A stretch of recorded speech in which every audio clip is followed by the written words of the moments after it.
Tuhan, sekarang kami siap menerima kebenaran firman Tuhan. Suci kuduskan hidup kami, ampuni dosa-dosa kesalahan pelanggaran kami, basuh setiap kami dengan kuasa darah-Mu yang kudus.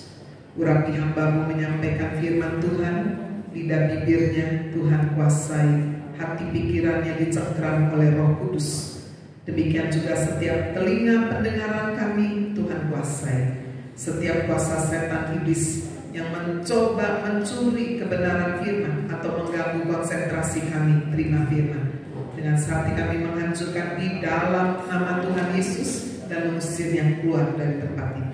Berbicaralah Tuhan, kami semua sudah siap mendengarkan dalam nama Tuhan Yesus. Kita semua yang percaya berkata amin. Sekali kita beri kemuliaan buat Tuhan Yesus. Silakan duduk Bapak Ibu. Puji Tuhan, selamat pagi semuanya. Shalom. Selamat pagi. Salam damai sejahtera dalam kasih Tuhan Yesus Kristus. Apa kabar Bapak Ibu Saudara semuanya? Saya berdoa kita semua dalam keadaan sehat dalam perlindungan Tuhan. Nah Bapak Ibu, firman Tuhan berkata, di masa yang semakin akhir ini akan datang masa yang semakin sulit, ya. Saudara, bagaimana kita mendengar deru perang di mana-mana. Tuhan sedang menggoncangkan apa saja yang sedang digoncangkan, baik dari sisi ekonomi, ya. Kita melihat bagaimana untuk pertama kali saudara negara superpower seperti Amerika Serikat, ketemu lawannya sekarang dengan negara China.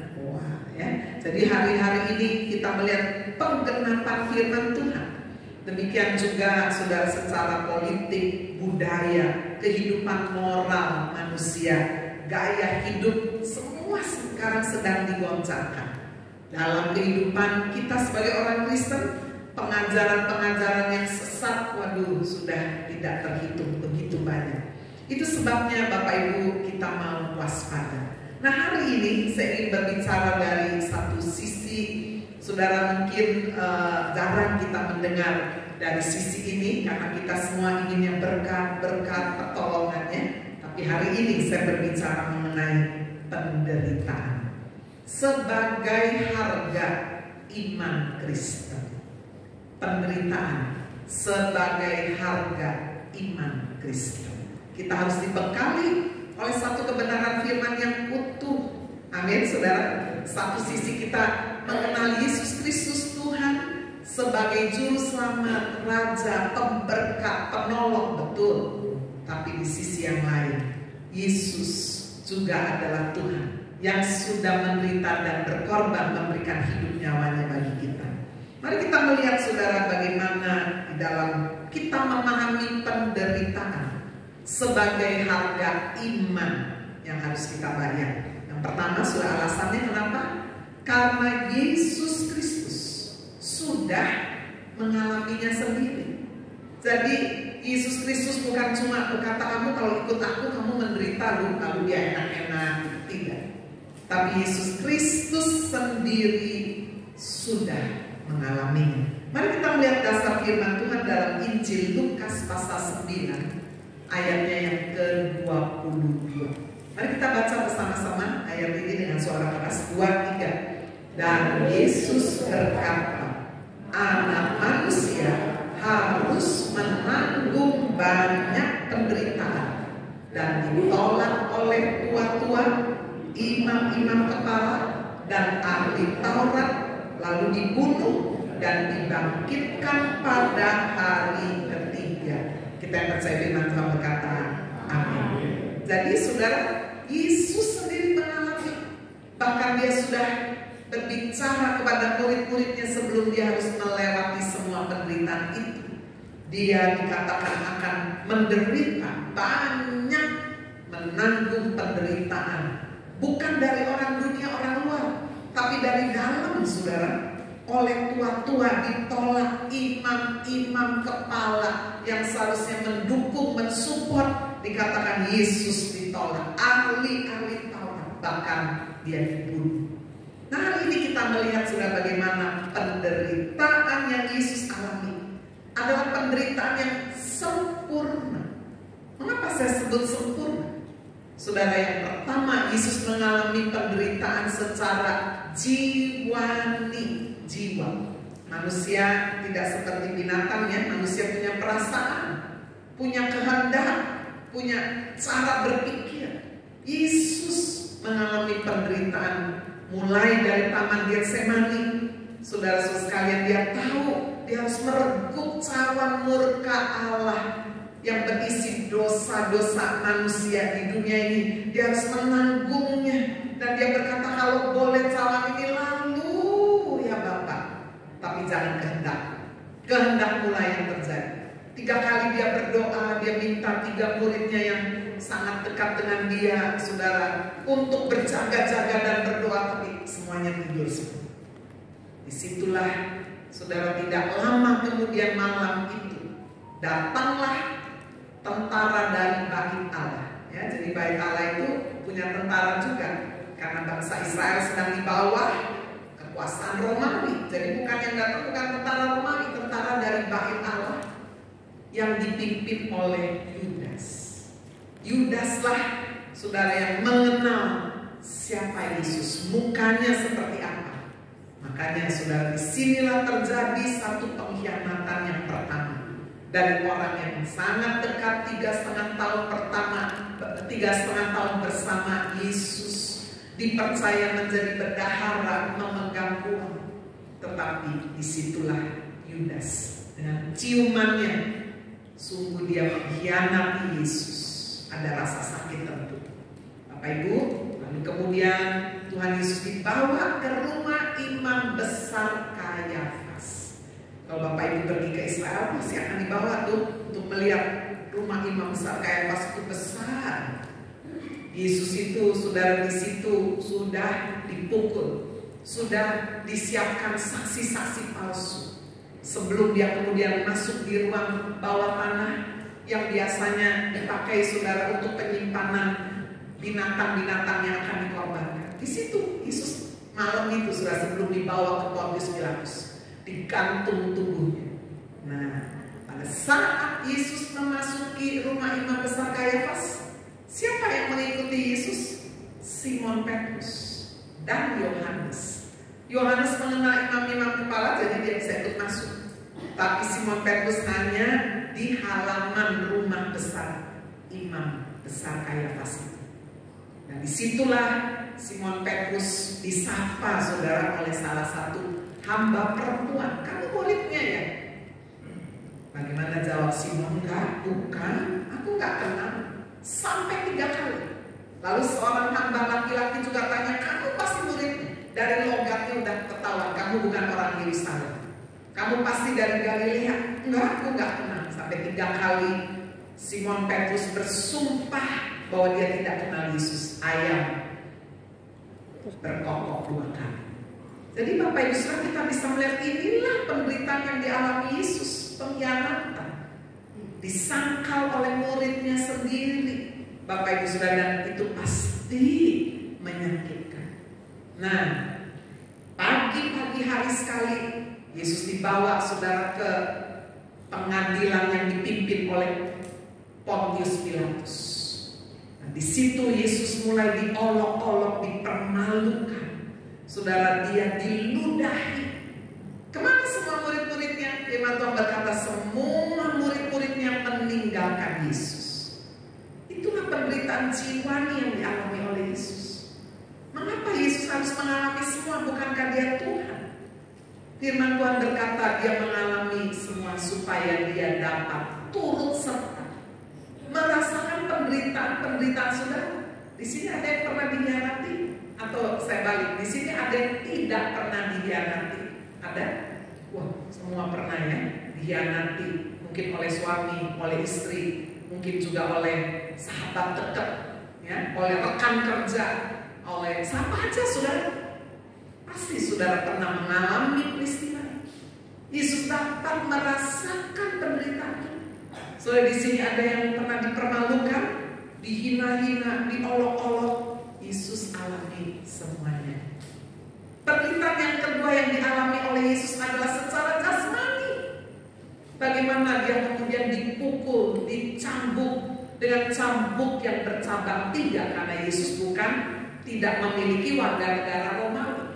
Jadi hukuman cambuknya ini jauh lebih berat. Cabangnya 3, di ujung-ujungnya itu ada kulit-kulit binatang, tulang-tulang binatang yang tajam-tajam ditempel di situ, paku-paku. Sehingga ketika Yesus dicambuk tubuhnya, ditarik dengan keras, maka akan ada daging-daging saudara yang bisa ikut juga keluar darah. Itu sebabnya mengapa firman Tuhan berkata, oleh bilur-bilurnya kamu sembuh. Luka-luka yang dialami oleh Yesus menimbulkan bilur-bilur. Itulah penderitaan jasmani yang dialami oleh Yesus. Dia diberi mahkota duri yang sangat tajam. Di Israel itu memang ada pohon isinya duri semua, saudara.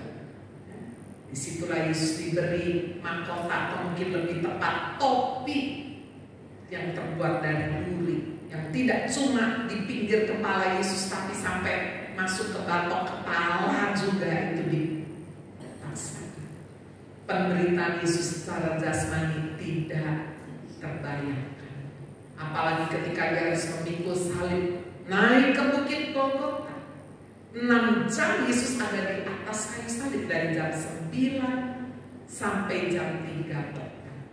Bayangkan Bapak Ibu, darah seorang pria 5 liter sudah hampir habis.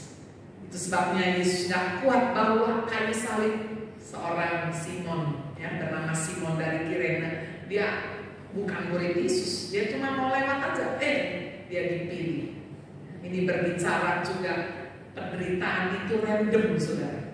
Kita kadang-kadang nggak pernah bisa tahu kenapa sih harus saya sama Simon Kirene. Kenapa harus saya salah apa? Ini harus pikul salib, nggak salah apa ya, kamu dipilih aja. Dan di atas kayu salib itulah Yesus dipaku, kedua tangannya, kedua kakinya. Udah nggak ada tenaga sama sekali. Dia menanggung penderitaan 6 jam. 6 jam menggambarkan, saudara, 6 hari penciptaan seisi manusia di atas muka bumi ini. 6.000 tahun yang kurang lebih gambarannya. Yesus menanggung dosa penderitaan kita secara jasmani. Itu sebabnya kalau hari ini saudara mengalami sakit, penyakit apa saja, Yesus turut serta merasakan penderitaan kita. Saudara mungkin saudara pernah melihat ada orang sakit stroke ya. Oh, masa Yesus pernah stroke loh? Di atas kayu salib tergantung 6 jam itu kayak orang stroke loh, saudara. Nggak bisa goyang yang lain, cuma lehernya aja, kepalanya aja. Semuanya nggak bisa digerakkan di atas kayu salib. Itu sebabnya mengapa firman Tuhan berkata, dia turut serta merasakan segala penderitaan kita. Mengapa saya menyebutnya penderitaan yang sempurna? Karena hanya Yesus yang mengalami penderitaan secara rohani, yaitu di atas kayu salib. Dia berseru, Eloi, Eloi, lama sabachthani. Allahku, Allahku, mengapa engkau meninggalkan aku? Bayangkan saudara, dalam segala penderitaan yang Yesus alami, sisi manusia, Yesus 100% manusia, Yesus 100% Allah. Tapi waktu dia atas kayu salib, dia mengosongkan diri, dia merasakan begitu sakit jiwa dan tubuhnya. Dan terlebih Allah Bapa dikatakan untuk sesaat memalingkan mukanya. Itu sebabnya Yesus berkata, Allahku, Allahku, mengapa kau meninggalkan aku? Bapak Ibu, itulah penderitaan yang Yesus alami. Sekali lagi, supaya dia turut serta merasakan penderitaan-penderitaan ketika kita masih ada di atas muka bumi. Sekarang mari kita melihat yang kedua, penderitaan sebagai harga iman Kristen. Ternyata juga dialami oleh semua murid Yesus. Mereka mengalami penderitaan dan mati sebagai martir, kecuali siapa? Yudas Iskariot. Coba kita membaca dasar ayatnya, Yohanes 16 ayat 32. Kita baca sama-sama ya, dengan suara keras. 2, 3. Lihat, saatnya datang, bahkan sudah datang, bahwa kamu dicerai-beraikan masing-masing ke tempatnya sendiri, dan kamu meninggalkan aku seorang diri. Namun aku tidak seorang diri, sebab Bapa menyertai aku. Amin. Yesus juga bicara kepada murid-muridnya, nanti akan datang saatnya, sudah datang juga, kamu akan dicerai-beraikan. Kamu gak bisa karena penderitaan ini terus ikut aku, nggak tahan kamu dicerai-beraikan. Kamu akan meninggalkan aku seorang diri. Namun Yesus berkata, aku tidak seorang diri, sebab Bapa menyertai aku. Penderitaan apa saudara yang dialami oleh murid-murid Yesus? Yang pertama adalah penderitaan secara jiwani. Diolok-olok, dikecam, diancam, ditakut-takuti. Wah, murid-murid Yesus alami. Coba kita lihat bagaimana pada suatu hari Simon Petrus bertanya kepada Tuhan Yesus. Matius 18 ayat 21.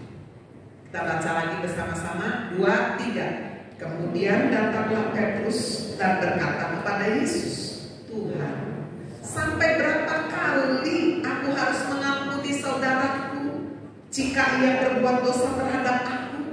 Sampai 7 kali. Nah, kenapa Simon Petrus bertanya begini?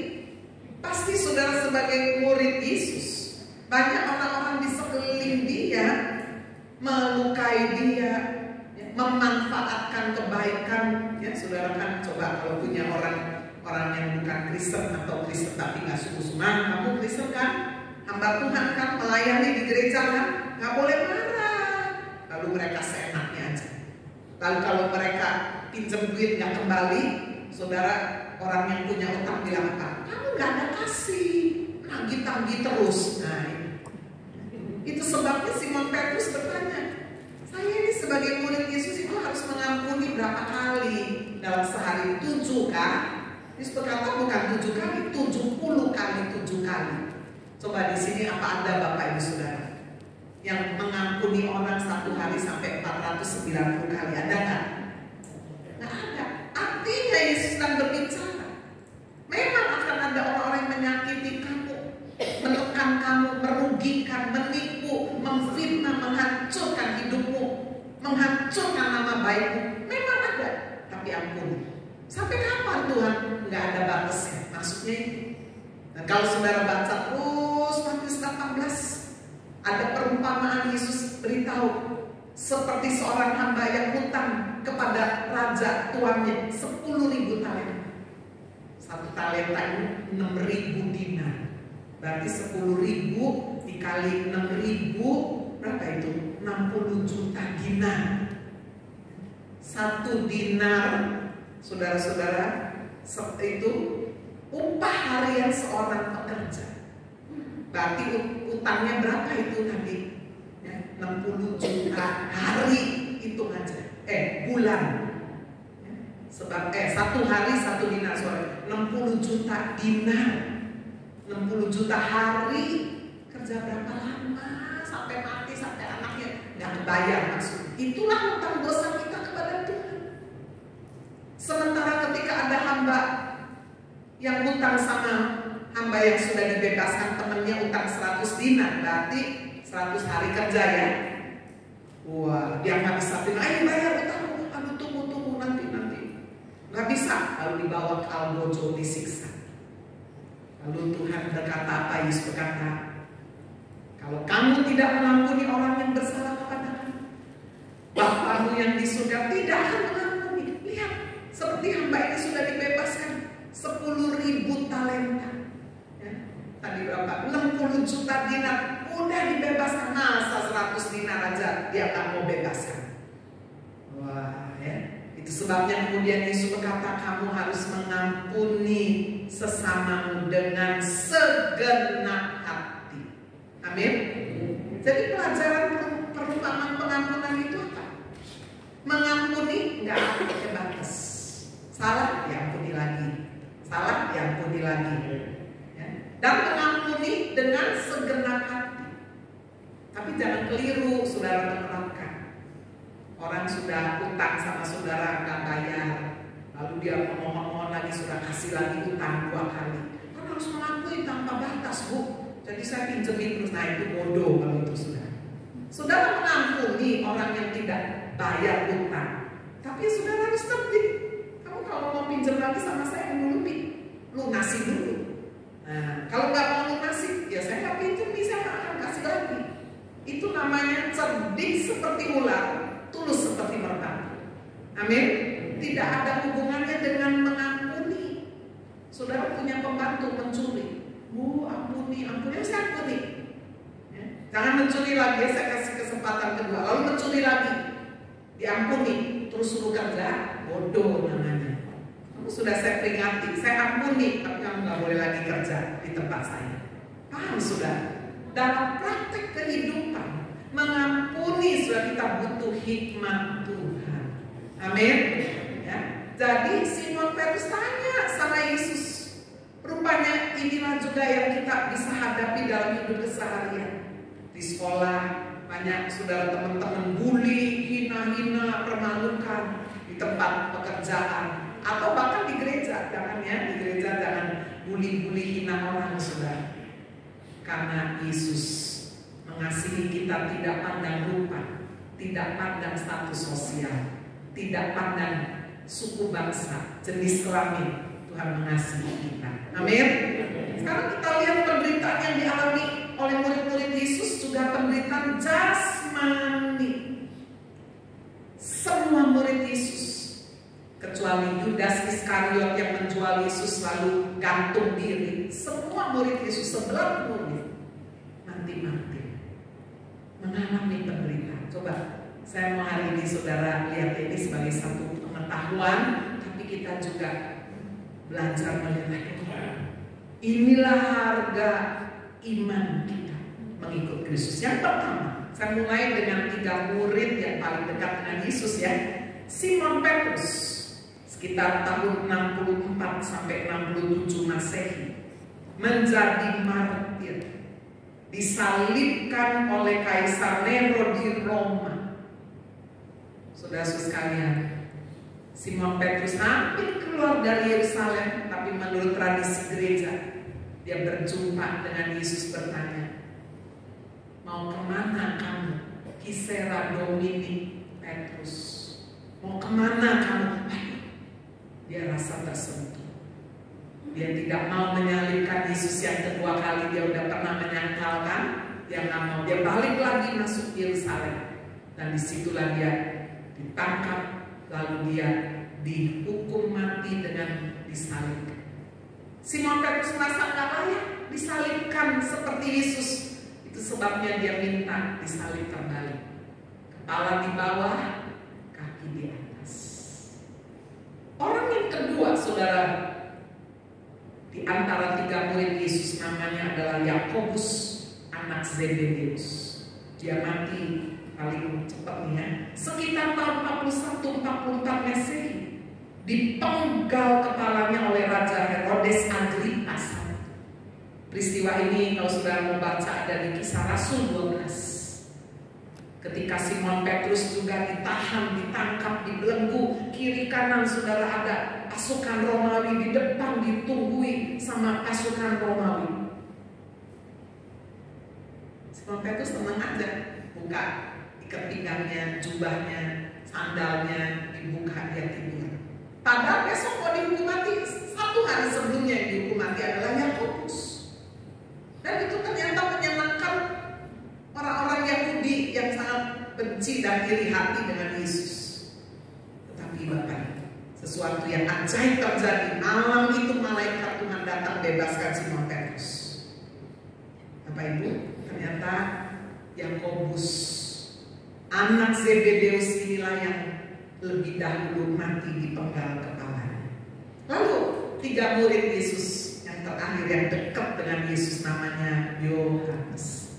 Saudara dari Yakobus namanya anak Zebedeus juga. Dia mati yang paling terakhir. Udah tua, udah buta matanya. Semua teman-temannya udah mati semua. Dia hidup, dibuang di Pulau Patmos. Kenapa saudara? karena dia tidak mau menyembah kaisar sebagai Tuhan. Zaman dulu saudara, kaisar menganggap diri sebagai Tuhan dan membuktikan bahwa mereka tunduk kepada pemerintahan kaisar. Mereka harus kasih ukuk-ukuk, ya, kaisarnya duduk di sini, ukuk-ukuknya di situ, orang lewat antri gitu ya, sambil menghadap kaisar dan berkata, kaisar adalah Tuhan, kaisar adalah Tuhan. Yang nggak mau, ya kalau nggak dibunuh, ya itu dibuang. Sama seperti Yohanes, dibuang di Pulau Patmos. Siapa yang menyangka di tengah penderitaan yang luar biasa, saudara, kita sering orang ulang tahun kita berkata, selamat ulang tahun ya, sehat ya, panjang umur ya. Hidup terlalu panjang enak juga, saudara. Betul nggak? Semua temennya udah mati semua, ini mau ngomong sama siapa ini? Nggak ada yang nyambung ini. Serahkan, hidup mati ada di tangan Tuhan. Amin, saudara. Ya, kalau panjang umur nggak sehat terus pikun lah buat apa, saudara ya? Betul nggak? Tuhan sudah menyiapkan rumah di surga. Amin.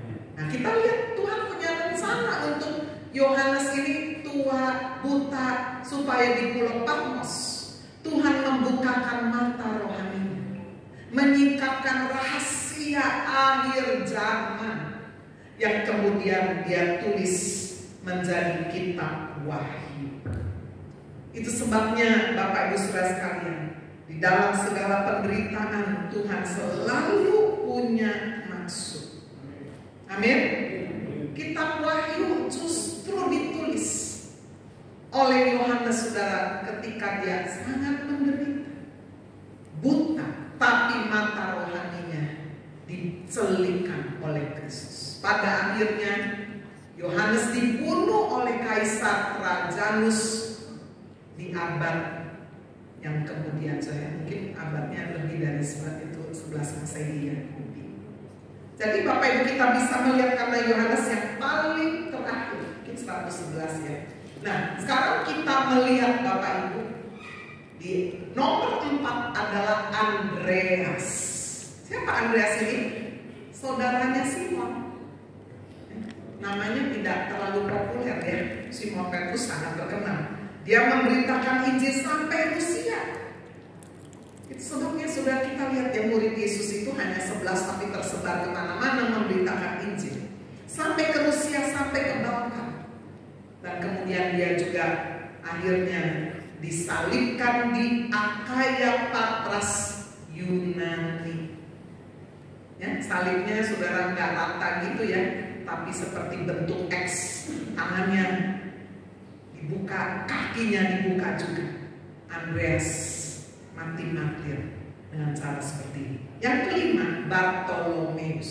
Wah, ini juga murid Yesus, beritakan Injil di Mesopotamia, Likuania, Armenia. Wah, yaitu daerah-daerah saudara yang di timur tengah daerah sana ya, Mesir ke sana lagi.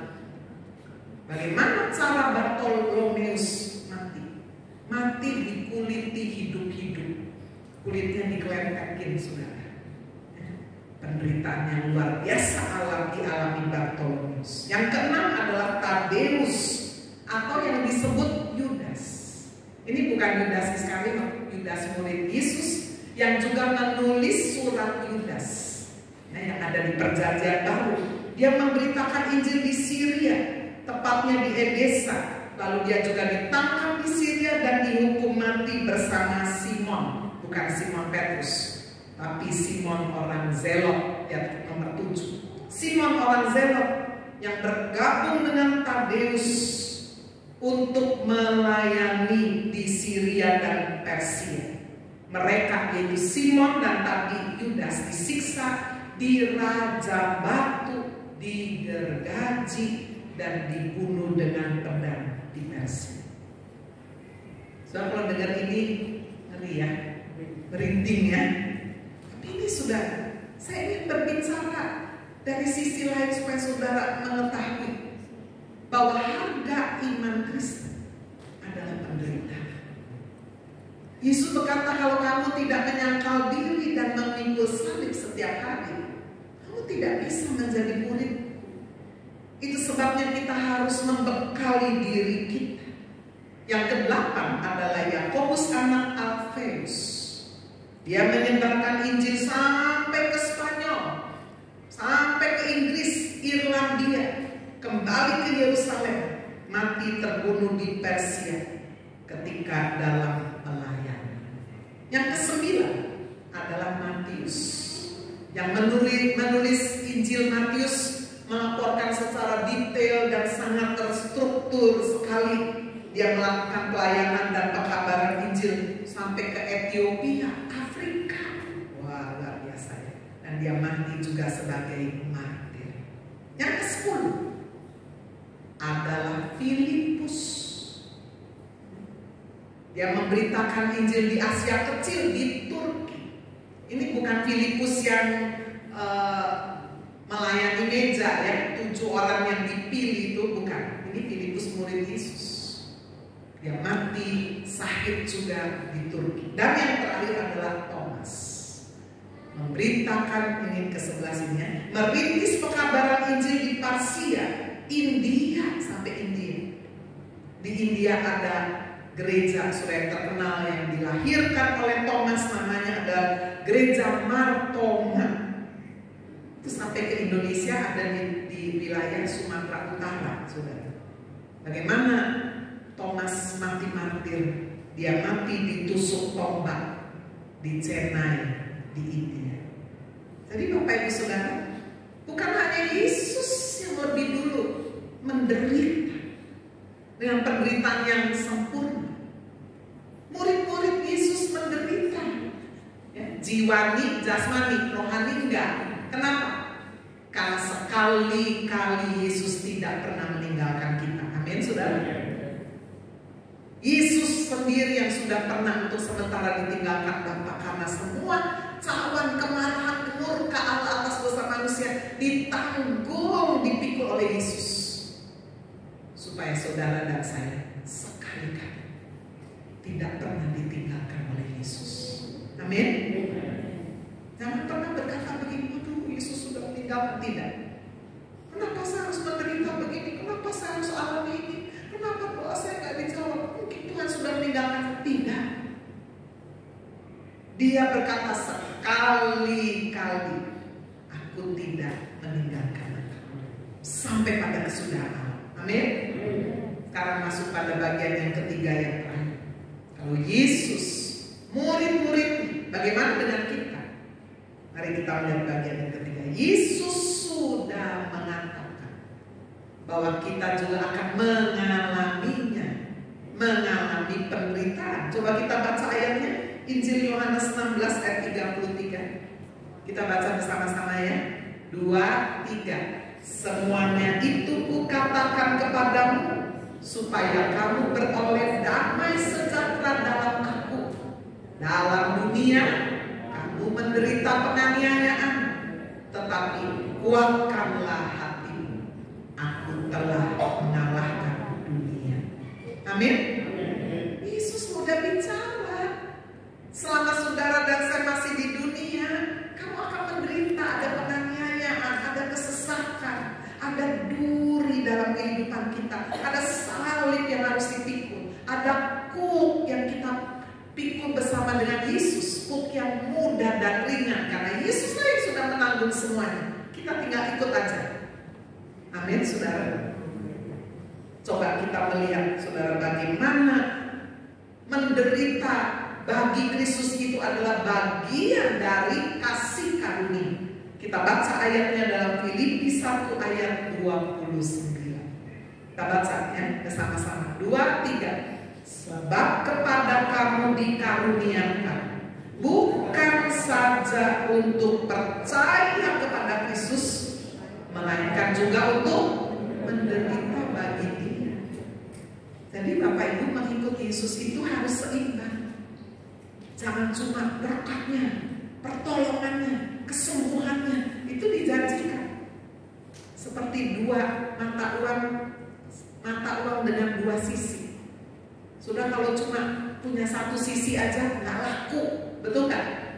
Sisi selain kita adalah anak raja, anak Allah yang maha besar. Jangan lupa, seperti Yesus, Dia menderita. Firman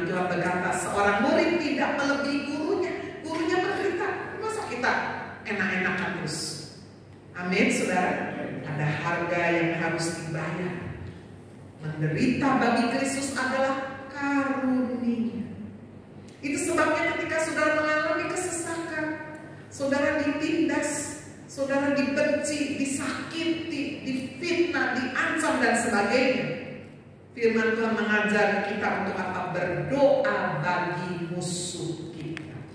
Coba kita baca ayat Matius 5 ayat 44. Kita baca bersama-sama. 2, 3. Tetapi aku berkata kepadamu, kasihilah musuhmu dan berdoalah bagi mereka yang menganiaya kamu. Amin. Gak gampang. Memang aja mengasihi musuh, kalau bisa mati, menderita, balas Tuhan, hajar dia Tuhan. Hanya Yesus yang mengajarkan dan menjalankan itu. Ya Bapa, ampuni mereka, sebab mereka tidak tahu apa yang mereka perbuat. Bapak Ibu, mengapa saya bawa topik ini? Karena ini menjadi salah satu dari tanda kedatangan Yesus. Kalau saudara membaca dalam Matius pasal yang ke-24, Yesus memperingati tanda kedatangan Yesus akan datang apa? Penyesatan. Pengajar-pengajar yang sesat di mana-mana. Hati-hati saudara kalau ada yang menawarkan Bible study, ya, pemahaman Alkitab gratis dari Korea. Itu namanya Sincheonji, langit dan bumi yang baru. Wow, gratis saudara, menarik pelajaran dari kitab Kejadian, dari perumpamaan-perumpamaan, lalu kemudian dari kitab Wahyu. Waduh, menarik. 1 minggu bisa 3 kali gratis. Ayo ikut. Hati-hati saudara, tiba-tiba di WA, tiba-tiba saudara dapat DM, ayo ikut, mau nggak ini? Bapak Ibu saudara, lalu mereka juga bisa masuk lewat sekolah-sekolah, sekolah SD, SMP, SMA, sekolah Alkitab, bahkan masuk gereja. Lewat apa? Ayo pertandingan mewarna, pertandingan olahraga, pertandingan seni, apa-apa. Nggak ada, nggak Alkitab nggak ada. Siapa yang menang akan dibawa ke Korea gratis. Siapa yang nggak senang saudara ya? Kata gratis ini loh, kata magic. Padahal itu database-nya diambil dan saudara akan, kalau sudah masuk, udah ikut Bible study-nya, dicuci otaknya, baru mereka akan memberitahu saudara bahwa tidak ada keselamatan dalam kuasa salib Kristus. Siapa pendirinya? Namanya Lee Man-hee. Udah tua loh saudara, udah 90 tahun tapi masih energi. Saudara, jangan anggap enteng. Tahun 2024 lalu mereka melakukan wisuda terhadap mereka yang sudah lulus Bible study-nya ini. Saudara mau tahu berapa yang diwisuda? 110.000 orang dari 80 mancanegara. Itu wisudanya di stadion yang gede sekali. Hati-hati Bapak. Penyesatan. Mereka tidak mempercayai Yohanes 3 ayat 16 karena begitu besar kasih Allah. Mau selamat harus lewat Lee Man-hee. Bahkan Lee Man-hee mengakui dirinya Mesias. Dia berkata, aku ini Yohanes yang aku dikasih revelation sama Yohanes yang di kitab Wahyu itu. Semua penyingkapan harus melalui Lee Man-hee. Waduh, saudara, kalau kita dengar begini, kok bisa percaya? Iya itu saudara, nggak langsung. Mulai dari Bible study, pemahaman Alkitab gratis itu, sampai saudara akan dibelokkan pelan sampai udah nggak bisa balik lagi. Yesus berkata akan ada penyesalan. Yang kedua apa? Akan ada deru perang di mana-mana. 13 April 2024 lalu saya di Israel. Ini ada Pak Ibu yang ikut ke Israel juga ya. Dari perang dan kita waktu di Yerusalem rudal 300 rudal itu. Satu rudal itu berapa harganya? Miliar saudara. Lalu kemudian Israel itu apa? Iron Dome-nya, satu Iron Dome 750 juta. Jadi pingnya itu saudara. Puji Tuhan kita nggak mati kena rudal ya waktu di Yerusalem. 19 April Israel balas menyerang Iran. Setelah itu nggak terdengar. Juni kemarin 13 Juni Israel menyerang lagi Iran. Betul nggak saudara? Yang diarahkan komunikasi, pusat pembuatan nuklir, tempat-tempat strategis. Saya dapat kiriman di balik semua itu, hebat sekali Israel ini. Kirim mata-mata Mossad. Itu seorang wanita keturunan Prancis masuk ke Iran, tapi pakai semuanya yang namanya mata-matanya. Dia bisa masuk ke rumahnya jenderal-jenderal, saking pinternya, saking dia kasih tahu semua rahasia. Sehingga yang dirudal oleh Israel itu tempat-tempat strategis semua. Iran itu jenderalnya banyak yang mati. Israel walaupun ada korban, tapi nggak ada satu jenderal yang mati, nggak ada. Jadi Bapak Ibu, kita sedang hadapi. Tapi Yesus nggak berhenti sampai di situ. Tanda berikutnya, ya itu saya nggak bahas ya, saya bahas yang penderitaan. Coba kita baca Matius 24 ayat 9 sampai 10. Coba kita baca lagi bersama-sama. 2, 3. Pada waktu itu kamu akan diserahkan supaya disiksa, dan kamu akan dibunuh, dan akan dibenci semua bangsa oleh karena namaku, dan banyak orang akan murka, dan mereka akan saling menyerahkan dan saling membenci. Ini sudah Yesus berkata akan datang masa yang semakin sukar, orang-orang akan diserahkan, disiksa, dibunuh, kamu dibenci oleh semua bangsa. Bayangin. Dan ini akan terjadi, saudara. Israel akan dibenci oleh semua bangsa. Saya mungkin tanya, Bu, itu perang Israel sama Iran ini perang dunia bukan? Menurut saya sih bukan ya. Tapi bisa memicu perang dunia. Dengan baik-baik Bapak Ibu. Banyak gereja memiliki tafsiran yang berbeda kapan Yesus datang. Ada yang mengajarkan bahwa Yesus datang di atas awan-awan sebelum Antikris menyatakan diri. Saya termasuk yang percaya itu. PPS percaya itu juga ya. Ada yang percaya alami dulu tengah-tengah masa kesesakan. Nanti setelah gak kuat baru Yesus. Tapi ada juga yang harus melewati semua masa kesesakan nih baru Yesus turun. Soalnya mungkin tanya, Bu, yang paling benar yang mana? Gak tahu. Karena semua punya dasar ayatnya. Tapi sampai hari ini saya percaya bahwa sampai sekarang masih ada yang menahannya. Itulah Roh Kudus ya. Itulah gereja Tuhan, belum diangkat. Tapi ini saya mati-mati. Tapi kalau sampai pada suatu hari Rusia dari utara, Gog Magog di Yeskiel 38 itu menyerang Israel secara langsung. Bapak Ibu ya, dengan sekutunya. Rusia itu siapa?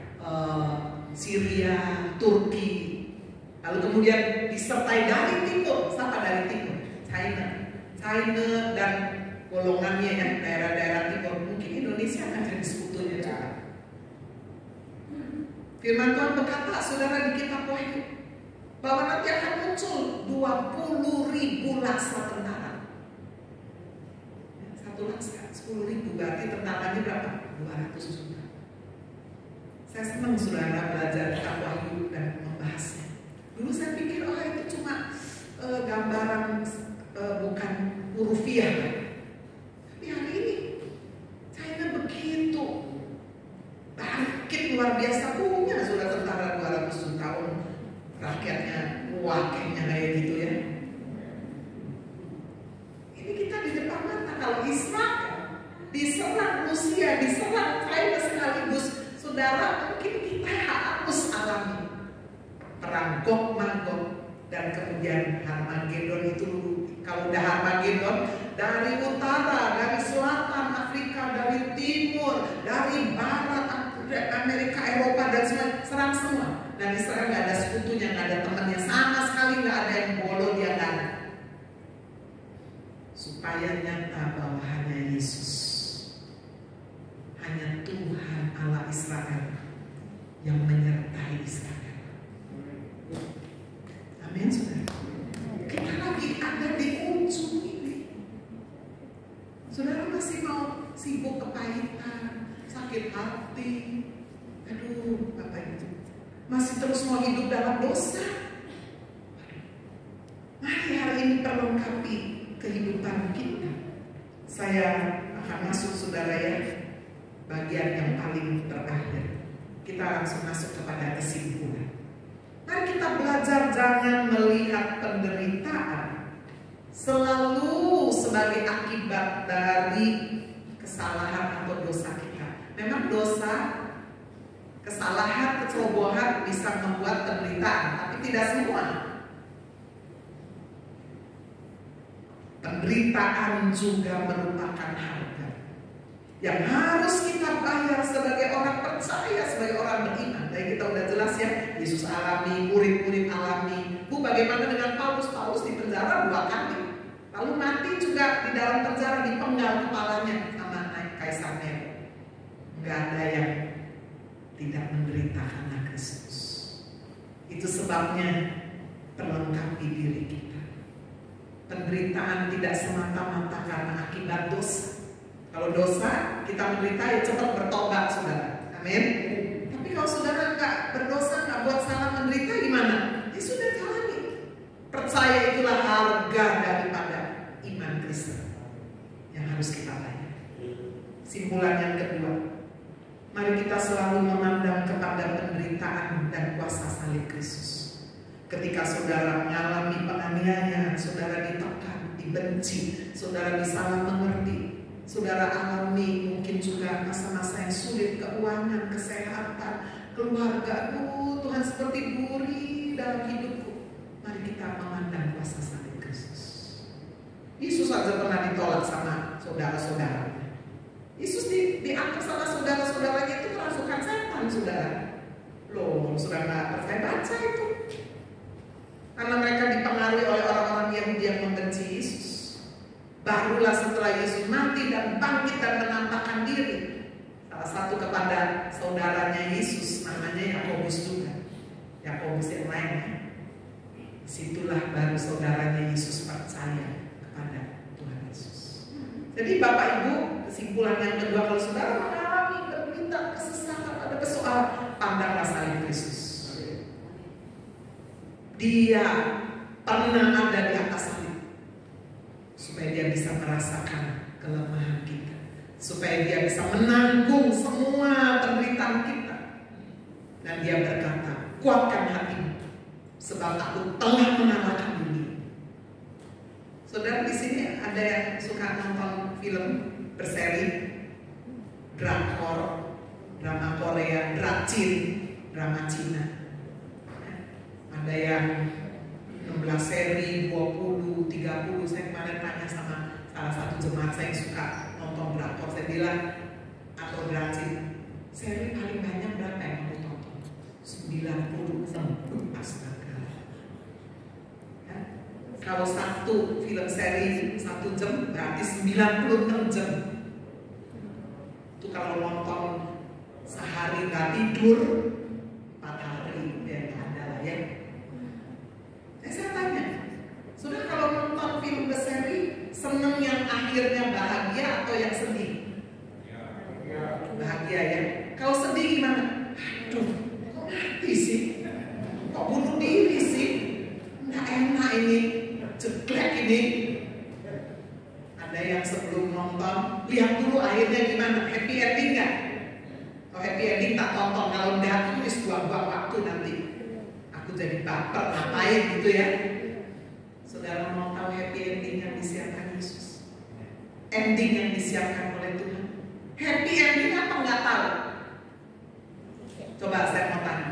Waktu Yesus berkata, dalam dunia kamu menderita penganiayaan, kuatkanlah hatimu. Lalu dia kasih tahu apa? Happy ending apa enggak? Happy ending, aku sudah mengalahkan dunia. Amin. Jadi kalau saudara lagi ngalami, waduh lagi seru, gimana, tenang aja, happy ending. Kalau ikut Yesus, setia mengiring Yesus,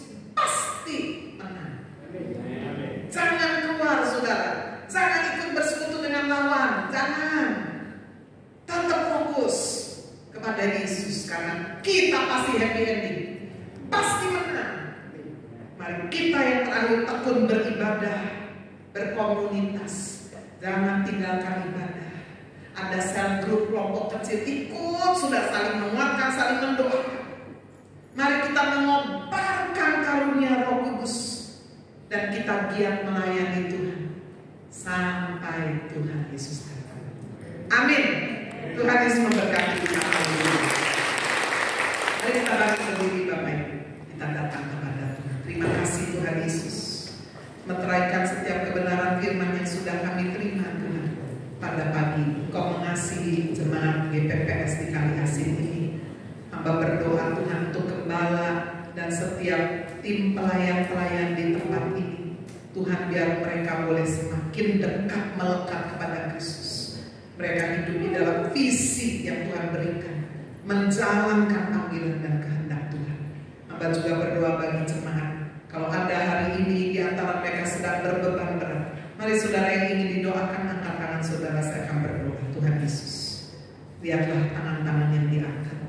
Mungkin ada di antara mereka sedang menghadapi pergumulan, apakah sakit, penyakit, keuangan, pekerjaan, angsuran-angsuran yang harus dibayar. Ada yang mungkin terlibat pinjaman online, atau Tuhan mereka sedang menghadapi kerutan dalam hidup rumah tangga, masalah suami, istri, orang tua, anak yang mungkin jauh dari Tuhan, menantu, atau mungkin Tuhan sedang menghadapi juga konflik-konflik yang lain dalam pekerjaan, dalam pelayanan. Tuhan, kami berseru, kuatkan kami, beri kami hikmat untuk keluar dari setiap persoalan dan merebut kemenangan bersama Yesus. Yang sakit disembuhkan oleh kuasa bilur Yesus, yang berbeban berat dilepaskan. Terima kasih Tuhan, terima kasih Yesus. Berkati satu demi satu, tumpangkan tangan atas mereka. Beri kekuatan iman untuk kami bangkit berapi-api, mengobarkan api Roh Kudus, dan kami menyiapkan diri untuk menyambut kedatangan Kristus di atas awan. Dalam nama Tuhan Yesus, kita semua yang percaya berkata, amin. Sekarang kita beri kemuliaan kepada Tuhan Yesus.